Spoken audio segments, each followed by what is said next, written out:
Hey. Hey.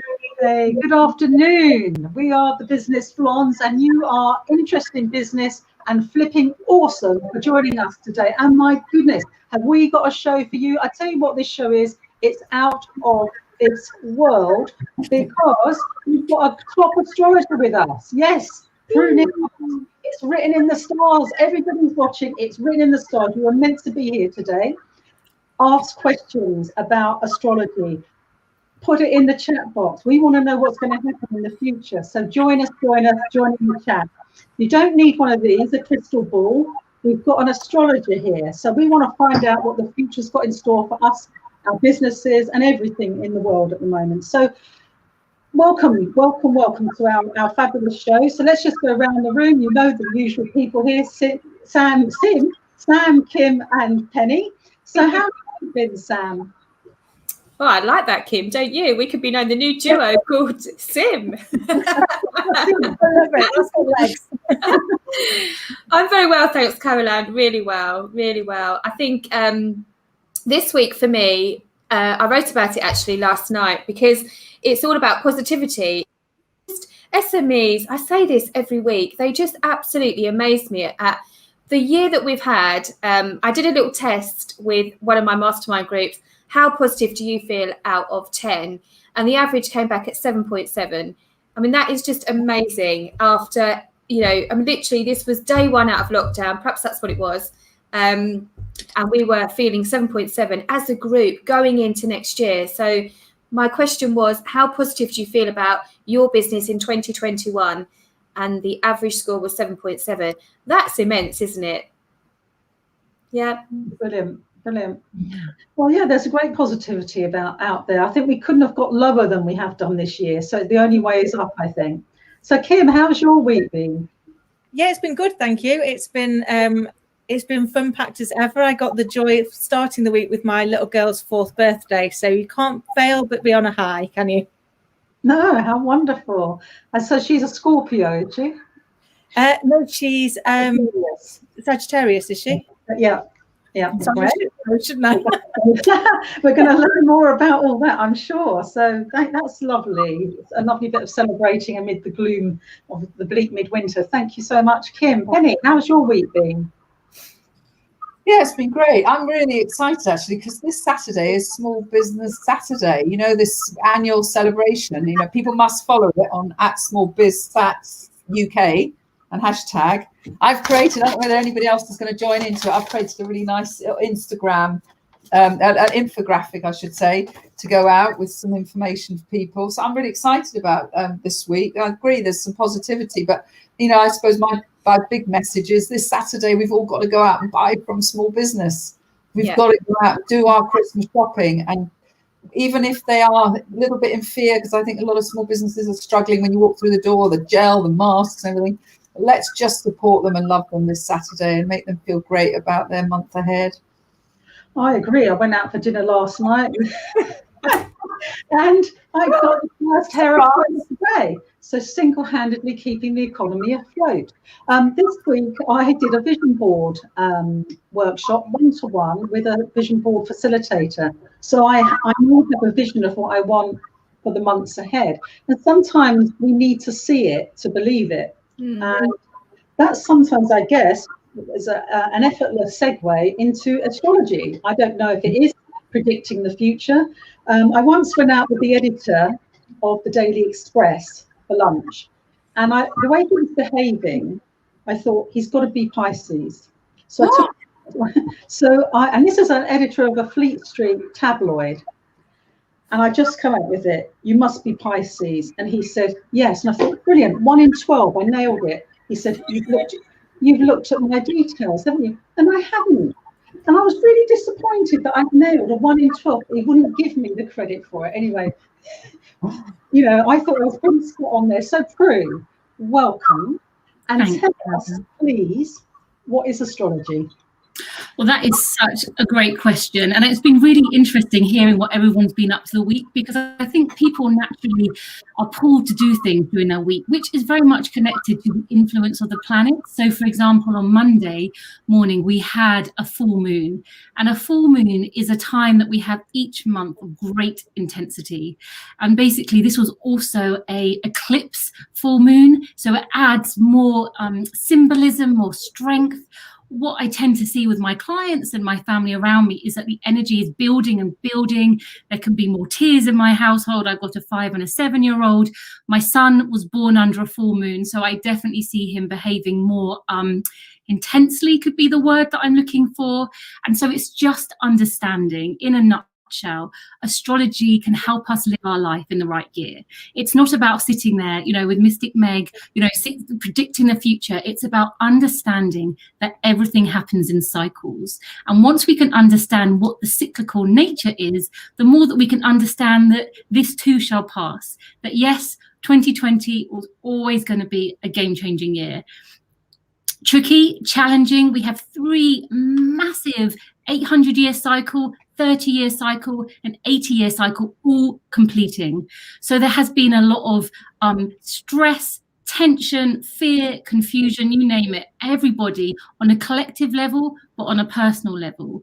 And what astrology can help you understand is how is it influencing you and what can you do about it so that you can live life with the most ease, so that you can actually proactively go out there and meet those life lessons and look after your business, your family, yourself in the process of what can be called perhaps carnage, for want of a better word, in the middle of 2020. We've all been there, and I think it's really wonderful that you're seeing all this positivity. There's definitely an energy shift going on, and I think that is reflective in what's going on out there at the moment. But you've been doing this 15 years. I should have given you your proper introduction. So this isn't, you're not a newcomer to this. And you've also written a great book, The Natural Laws of Work, which is one of Amazon's top 5 best-selling stress management books. So that's pretty awesome. So how do you work with people in business and or individuals? How does it work when people come to an astrologer and want your help? Okay, well, I've been working in the holistic world for 15 years. And before that, I worked in international public relations. So life was very busy, and I just wasn't great on sort of understanding my stress levels. So actually, I left that corporate world. I jumped off the ladder and I went and lived in India and Thailand for 2 years. And because I had taken away all the natural distractions that I had experienced and was living very much at the foothills or the Himalayas, a Thai industrial town, what I started realizing was that people behave differently when the moon was in a different stage in the sky. And I thought, I didn't really know anything more than that. But I spent some time teaching some Thai children, and I really noticed when the moon was massive that they were much louder. It was hard to get their attention. It was difficult to have them grounded. When there was no moon in the sky, I was like, wow, they can really focus. So it started making me think there's something so much bigger. I spent a lot of time living at the foothills of the Himalayas, so I was really close to the moon. I think for me, that was my inlet. When I came back to the UK, I knew I wanted to understand stress. I knew I wanted to help us understand life in a different way, because I think so often we can feel like we're racing in a hamster wheel. Life can feel chore, we can lose joy. So actually, by understanding that we are part of something bigger. So my clients would tend to come to me. Some of them might come from curiosity, because I think, there is, I think it's changing. But I remember when I was growing up as a child, there was this big blue book called Linda Goodman's Sun Sign. It was a bit like the Bible. And I used to think that all astrology was you were one of these 12 signs, and that was it.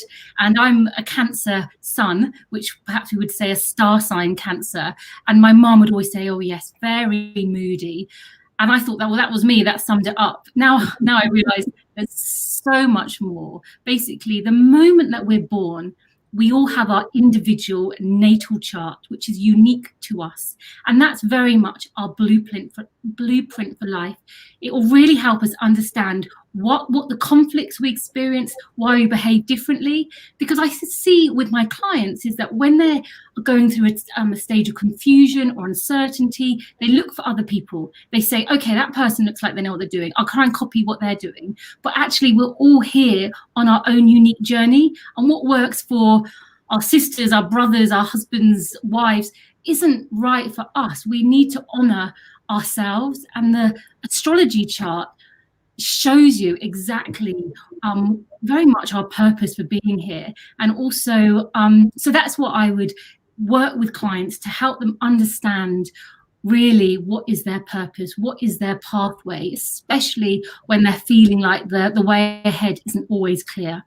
And we tend to have a session, which is an hour and a half, and then I have clients that come back to me and we work on a regular basis to help them understand the energies and where they're best focused on putting it. How can they work with what's there rather than pushing against it? Wow. Did you have a question, Sam?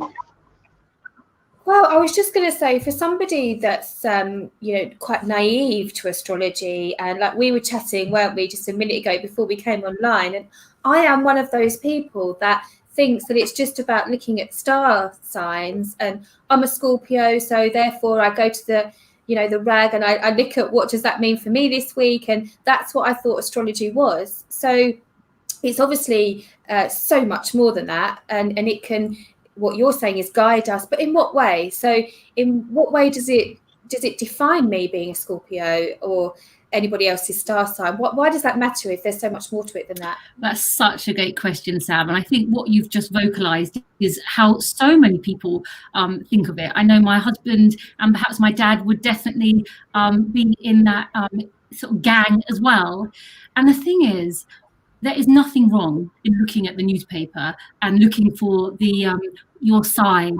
What I would often say is that you could look at the one mistake that isn't yours and still find something that you think, oh yeah, that's perfect for me. Oh, I just looked at the wrong one.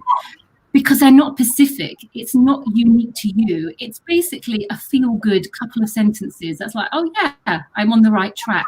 Whereas astrology is something that's completely different. Astrology was based in ancient Babylon, which was basically, they would have the scholars and the priests sitting underneath these vast desert skies, current day around, and they would be looking at the planets, the 9 planets that you can see with the naked eye, and they would be plotting them. When should they go to war? Where should their tribe be moving to? Where was the water source? So this is a real ancient tool that's traveled round, and for our ancestors we would never have access to this. One, because they had to do all the charts by hand. It would take them weeks, and it was the kings, the rulers, who would have access to this type of knowledge. And I guess we could argue that actually if we were born 100, 200 years ago, our lives wouldn't be changing that much. We'd probably born into our tribe, marry, work, and then like move off the mortal coil. So it wouldn't matter so much. But now we have so much choice now through the wonders of technology, which is only going to get speeded up. There's only going to be more technology, more connection through this world, that we have access to a deeper understanding. So yes, your star sign being Scorpio, Sam, is just a tiny part of the bigger picture. It's what people necessarily see, but it all depends on where all the other planets are. So I guess it's a long way of saying you're so much more than a couple of sentences in the newspaper. Well, Penny, did you want to add something? Well, yeah, because I know Prue really well, and she's done reading for Thomas, she's done reading for Hannah and some clients, and I've seen the impact she's had. And though she says it's sort of an hour and a half to do the session, it's about 6 hours, isn't it, studying someone's chart before you speak to them?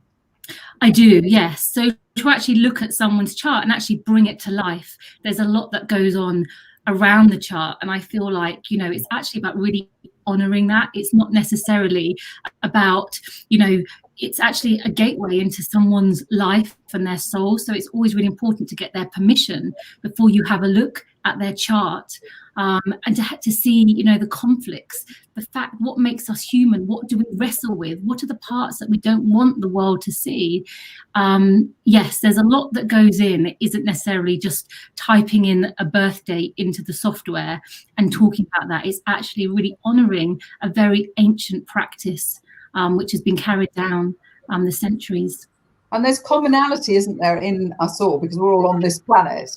So I think one of the things we all wanted to talk about is this year. Why was this year so hard for us all?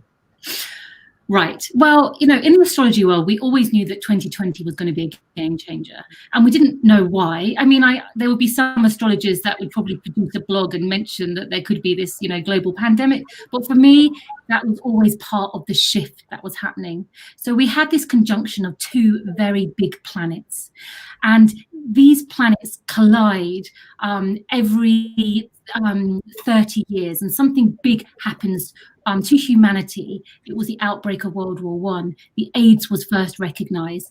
But when they came together in the sign of Capricorn, the last time they did that in this way was in 1517.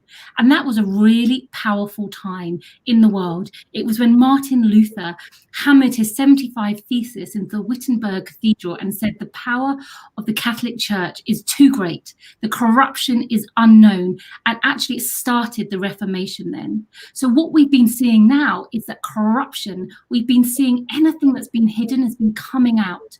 It's basically been very much focused on Capricorn themes, hierarchies, companies, anything that's got a top-down structure that has been corrupt or is no longer fit for purpose has had to restructure. So what we've been seeing is basically a pull into a new way of living, a new way of being, fairness, justice, equality, humanity issues coming out. And so what we've been teetering is between the old world and the new world. And that's been deeply uncomfortable, letting go of familiarity. So we knew that this was going to be rolling out. These conjunctions were happening 3 times a year, which doesn't sound very much, but it was always going to be massive. And actually, we're going to see more of this kind of like continue through. It's going to get much easier in March, but we're moving out of an earth energy. And earth is what happened at the beginning of the Industrial Revolution. So suddenly success became very material. People left the fields, they came into offices, they wanted to tangibly feel success in their hands. Money became a marker of if you're a successful person. So we've had this kind of hierarchy. We've had this in one way, we've been moving into more of a classless, that anyone, if you work hard, you can achieve your goals, but we're moving into air. And air has a whole different quality and feel. And that's what we're getting, the conflict between the dense values. What am I if I'm not successful in monetary terms? So we're moving into a new way. And that's not always comfortable, is it? Like change, I think sometimes we hold on to what's perhaps a little bit more comfortable, just being mere mortals that we are. I know I certainly can do, even when I know all this integrally. Kim, I'm sure you want to add something there. No, I do. It's fascinating, so insightful, and I imagine right now really, really useful for people to be able to cut through the noise, because you know we talk about the fact that it's lonely at the top, but it's never been less quiet, has it? With the emerging technology, advancing digitalization, the need to engage and empower our people, a global pandemic, I mean, you name it, we're getting a lot thrown at us. So what is it that, you know, why is it people come to you? I can see that you obviously can really help them cut through to that clarity, but are there specific moments that trigger for people that, yes, that you find more useful? A great question, Kim. And I think what I know happens is there are certain points in our life which I would see as turning points, which are difficult And actually, it's during those times that I will see an influx of people coming to seek advice, to seek some sort of validation, to almost have someone that can hold their hand in the abyss. So basically, you know, when we're 6 years old, that's the first time when life becomes a bit tough. That's when we would have what we call Saturn, which is a planet of limitation, restriction. That's when we first feel it. Suddenly, we're not the most important people in the world, and we have to deal with friendships and teachers. And suddenly, we bring our painting home, and mum isn't like dancing for joy. And then, you know, at 12, it's another. 29 is a massive gateway. It's a massive shift for people to think, am I on the right path? So what I see a lot with my clients is that they can feel confused. They're breaking away from the conformity that they grew up with. They're breaking from their parents' views in many ways. And it's difficult when you're stepping out of the family mold in some ways. So we know that 29 is, and this carries on. So I would see people at these turning points. And also there's another one, 43. It's what we would perhaps call the midlife crisis. It's when we can feel restless, impatient. What have I been doing with my time? Is this what I want? And I think when we have these times in our chart where everything feels very alive and close and uncomfortable, we kind of want to see the bigger picture. We want to know, is this okay? Am I going mad? And by having an astrologer looking at your chart and saying, this is what's going on, suddenly it's like you can breathe. It's like, oh, okay, I'm not on my own, and there's a bigger purpose here. And that's when people would tend to come. It's interesting because I was going to say that I'm finding a lot of people really want certainty now. Never before has the future looked so threatening and unknown, and the human brain hates the unknown. We want certainty. So would you say that's the main reason people come to use an astrologer, is that they want to know what's coming next?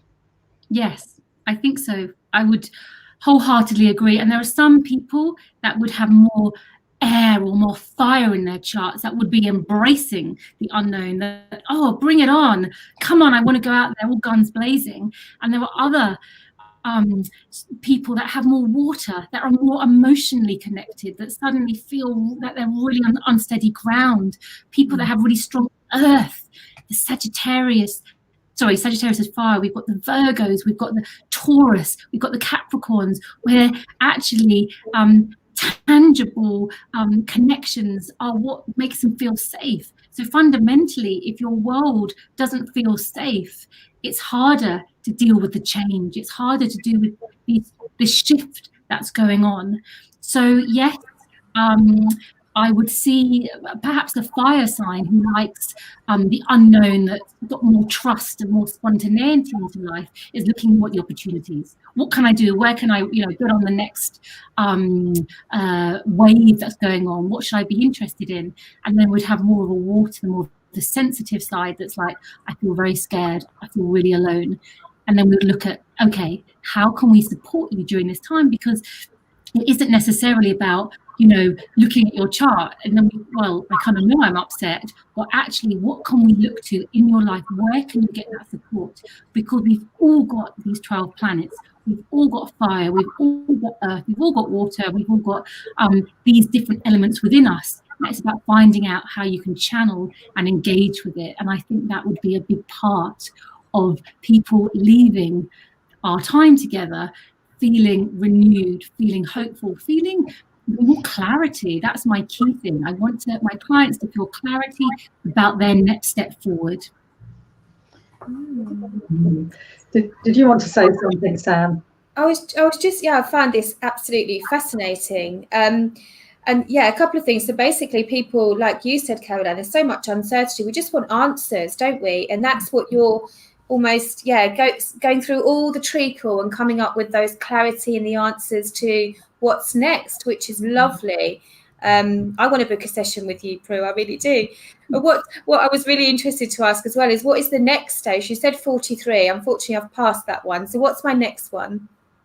Well, we're looking your chart is 51. That would be a key next. But you don't have to wait for a life crisis to come. there's nothing like 2020 to kind of get the skeletons out of the cupboard. And I think we also have to realize that each month we have an opportunity to look at the bigger picture with the moon cycle. And I think that's always a really grounded place to start, especially for people that have a strong moon element. So people that have strong Cancerian qualities in their chart in some form or another, because every month we have a new moon, which is an opportunity to set a new intention. It's a new chapter, which I love. I love the fact, as a child, I always loved a new term. I always loved that fresh beginning. But knowing that each month we get this new chapter, a new moon, what do we want in our lives? What do we want to create?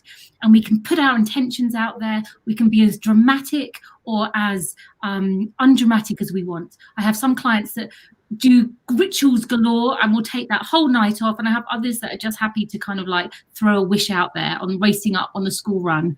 None of, you do what's right for you with astrology. You do what's pulled for you. And so we know after new moon, the energy of the moon, which is connected to our unconscious, our emotional state, is building and growing. And then we have the full moon, which is the peak of the moon cycle: intensity, celebration, cleansing. It's when our bodies are wanting to let go. It's the best time to start a new fitness regime, start a new diet, start thinking about our bodies. And then we have 2 weeks where the moon is releasing, where it's so much easier to let go. We're in that stage right now. This is a fantastic time for releasing that which no longer serves you, whether it's that kind of sneaky habit which started off in lockdown and now it's like, well, I can't do anything without my chocolate or my wine or this each night. This is a time to release, clear the toxicity emotionally, physically, before we go into this final new moon of the year, which happens on the 14th of December. So we have these amazing opportunities the whole time to connect with the cycles. We don't have to wait for a big life change one to knock us off our sort of seat, as it were. It's awesome because Sam's 51 in 11 days. Nick, one of our friends, our mutual friends, has just put it up there that she. So it's an amazing time. I know we've got to get towards the end, haven't we, Caroline? But we were going to. How do we very, very quickly? How do we make the most of what next year is going to be for us all? Okay, well, I would say, as anything, it's kind of instinctively listen to what's going on within. We're now in the darker months, autumn and winter. This is a time for self-care. This is a time for rest. This is a time for sleeping. There's no light available. So this isn't the time for trying to start something new. This is a time for hunkering down, looking after yourself, hydrating yourself. Because basically, the more that we can look after ourselves, when we come to spring, when we have that spring equinox on 21st of March, and we've looked after ourselves, we slowed life down, we will have so much more energy. The conflict, the fear, the restlessness, the opposition, it's going to get so much easier from March next year. We're going to be moving into a whole new dynamic of air. Technology, we're not going to, it's going to increase like we wouldn't believe it moving forward next year beyond. We're going to connect in ways that we can't possibly even imagine. It's about letting go of the density. It's about letting go of tangible forms of safety and going within. The more that we can connect to our own sense of safety, because the more that we're looking for validation, the more that we're looking to be rescued out there, the harder it's going to be. Who do we trust? Are they for me? Are they against me? This whole thing is saying, go within. And we can do that by meditation, lighting a candle, having a nice warm bath. The more that we can listen to our instinctive voice, the easier this transition is going to be. Because truly, nothing is good or bad. It's just the label we put on it. It's going to be different. That's great. There'll be so many people that have thrived in 2020 and other people that's like, oh my God, I've had the rug pulled from under my feet so many times. It's about the view we see it. And if we can see it as an opportunity for growth and evolution, it's going to be a much easier experience for each and every one of us to navigate. Thank you very much, Prue. What I always say to my clients who are suffering, I'm afraid you're going to have to go through it, not round it. So I think that's what's going to happen next year. Go deep, chin down, look in, not up and out. It's about doing a bit of inner work, which we all need to do. And that's what the winter months are for. And of course, red wine, which is what I hydrate myself with quite a lot. But, you know, I'm working on it, Prue. I'm working on it. So a last minute tip from Sam, Kim and Penny for our viewers, a little business tip for the week ahead. I'm ready. I'll go ahead. Shall I? I'm unmuted. I would say, actually, I know it's not necessarily a business tip because you said self-care. That's very important. And I agree with you on that. Go out on Saturday, get your Christmas spirit on, calmly walk around the shops, have a nice hot chocolate with marshmallows, enjoy Saturday and spend money with as many small businesses as you can. That's my big tip. It will nourish you and it will nourish others. Yeah. Sam, thank you. That's a lovely tip. Marshmallows and hot chocolate. Yeah, that's lovely, but I prefer your red wine actually, Carol-Anne, and that's where my self-love will come in. And I'm going to go on that theme as well. I think the countdown for Christmas is coming. Just not take the pressure off, but be kind and just be realistic on what you can achieve. Kim? You know, I love it. I'm definitely a red wine girl as well. So clearly that's why we all get on so well. I think my tip is to use this time to just reflect and focus. You've got a real opportunity to use the next few weeks to give yourself the opportunity to get clarity on what you want to do next year, rather than get hung up on what hasn't gone well for you this year. So that would be my tip. That's great. And I don't mind being everybody's worst influence. I find quite proud of that position. So I would say to use this time to read up all the books you said you were going to read. There are box sets, there are cashmere socks built for this purpose. Get on the sofa, but store, hunker, hibernate, and prepare yourself for the year ahead. Thank you so much, Prue. It's been an absolute joy bringing insight from the stars to us today on a rainy, cold Thursday in December. Thank you all for joining us. Over to Kim to complete the show. Okay, thank you so much. It's been such a fascinating interview. Thank you, Prue. And if you would like to be in Prue's seat, then you can get in touch with us at www.businessblondes.tv and come along and be a guest. We'd love to hear your stories. In the interim, have a lovely, lovely week. Look after yourselves, and we will see you here next week at 1. Take care.